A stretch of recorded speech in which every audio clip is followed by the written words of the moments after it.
মদিনার অলিতে গলিতে চলছে আনন্দ উৎসব, ঘরে ঘরে বইছে অনাবিল খুশির জোয়ার।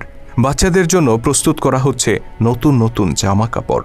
চারিদিকে এত আনন্দ, এত হই হুল্লোড়ের একটাই কারণ, দুদিন বাদে পালিত হতে যাচ্ছে মুসলিমদের সবচেয়ে বড় ধর্মীয় অনুষ্ঠান ঈদ।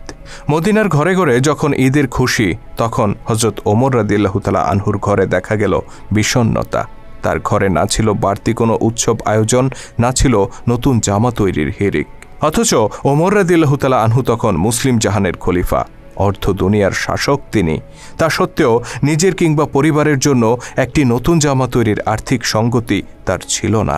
এই যখন অবস্থা, তখন খলিফা ওমর রাদিয়াল্লাহু তাআলা আনহুর স্ত্রী উম্মে কুলসুম রাদিয়াল্লাহু তাআলা আনহা তাকে বললেন, আমাদের জন্য নতুন কাপড় না হলেও চলবে, কিন্তু ছোট্ট বাচ্চাটি নতুন কাপড়ের জন্য কান্না করছে, অন্তত তার জন্য একটি নতুন জামার ব্যবস্থা করুন।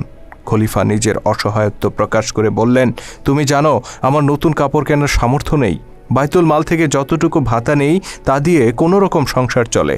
উম্মে কুলসুম রাদিয়াল্লাহু তাআলা আনহা তখন খলিফাকে পরের মাসের বেতন থেকে কিছু টাকা অগ্রিম নিয়ে বাচ্চাটিকে নতুন জামা কিনে দেওয়ার অনুরোধ করলেন। স্ত্রীর অনুরোধে খলিফা ওমর রাদিয়াল্লাহু তাআলা আনহু চিঠি লিখলেন রাসূল সাল্লাল্লাহু আলাইহি সাল্লামের আরেক প্রিয় সাহাবী আবু ওবায়দা রাদিয়াল্লাহু তাআলা আনহুর কাছে। আবু ওবায়দা তখন রাষ্ট্রীয় কোষাগার বাইতুল মালের দেখাশোনা করতেন। চিঠিতে খলিফা 1 মাসের অগ্রিম ভাতা চেয়ে অনুরোধ করলেন আবু ওবায়দা রাদিয়াল্লাহু তাআলা আনহুকে। সারা মুসলিম জাহানের খলিফা যিনি, অর্ধ পৃথিবীর শাসক যিনি, সেই ওমরের এমন চিঠি পেয়ে আবু ওবায়দা চোখের পানি ধরে রাখতে পারলেন না। তিনি কান্নায় ভেঙে পড়লেন। তবে তিনি নিজের এই আবেগকে নিয়ন্ত্রণ করলেন। চিঠি বাহকের হাতে অগ্রিম বেতন না দিয়ে তিনি বরং আরেকটি চিঠি ধরিয়ে দিলেন। সেই চিঠি যখন হাতে পৌঁছল, খলিফা ওমর রাদিয়াল্লাহু তাআলা আনহু তা পড়তে শুরু করলেন। আমিরুল মুমিনিন, অগ্রিম বেতন বরাদ্দের জন্য 2টি বিষয়ে আপনাকে ফয়সালা দিতে হবে। প্রথমত, আগামী মাস পর্যন্ত আপনি বেঁচে থাকবেন কিনা। দ্বিতীয়ত, বেঁচে থাকলেও আপনি খলিফার দায়িত্বে বহাল থাকবেন কিনা।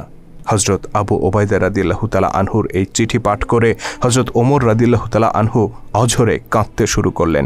তিনি উপলব্ধি করলেন তিনি একা নন, বরং এই উম্মাহকে ন্যায়ের শাসন উপহার দেওয়ার জন্য আবু ওবায়দার মতো বহু বিশ্বস্ত সাহাবী আজও বেঁচে আছেন।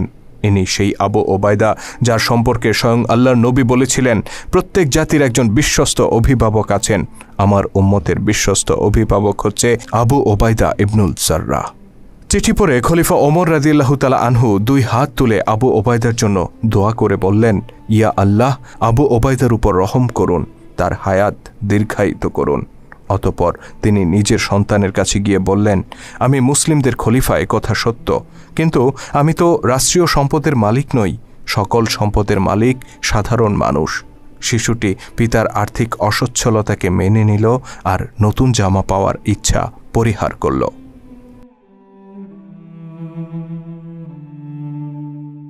খলিফা হিসেবে দায়িত্ব নেয়ার পর থেকেই হযরত ওমরের সংসারে নেমে এসেছিল অভাব অনটন। পরিবার পরিজন নিয়ে খেয়ে পরে বেঁচে থাকার জন্য নিতান্ত যতটুকু প্রয়োজন ছিল, রাষ্ট্রীয় কোষাগার থেকে ঠিক ততটুকুই ভাতা গ্রহণ করতেন তিনি। সামান্য আরামায়েশ কিংবা সন্তানদের শখ আহ্লাদ পূরণ করার জন্য বাড়তি কোনো সুযোগ সুবিধা তিনি গ্রহণ করতেন না। একবার হযরত আলী রাদিয়াল্লাহু তাআলা আনহু, ওসমান রাদিয়াল্লাহু তাআলা আনহু ও তালহা রাদিয়াল্লাহু তাআলা আনহু পরামর্শ করলেন যে খলিফার এই মাসোহারা যথেষ্ট নয়, তাকে বাইতুল মাল থেকে আরও কিছু অর্থ বাড়িয়ে দেওয়া উচিত। কিন্তু এই প্রস্তাব খলিফা ওমরের কাছে কে পেশ করবে? তাদের 3 জনের একজনেরও সাহস হল না। অবশেষে ওমর রাদিয়াল্লাহু তাআলা আনহুর কন্যা ও রাসূল সাল্লাল্লাহু আলাইহি সাল্লামের স্ত্রী হাফসা রাদিয়াল্লাহু তাআলা আনহার কাছে গিয়ে তারা তাকে এই প্রস্তাব উত্থাপনের অনুরোধ করেন। হাফসা রাদিয়াল্লাহু তাআলা আনহা পিতার নিকট এই প্রস্তাব তুলতেই তিনি ক্ষিপ্ত হয়ে উঠলেন। জানতে চাইলেন কারা এই প্রস্তাব দিয়েছে। আম্মা হাফসা রাদিয়াল্লাহু তাআলা আনহা কোনো উত্তর দিলেন না। খলিফা বললেন, যদি তাদের নাম জানতে পারতাম তাহলে পিটিয়ে লাল করে দিতাম।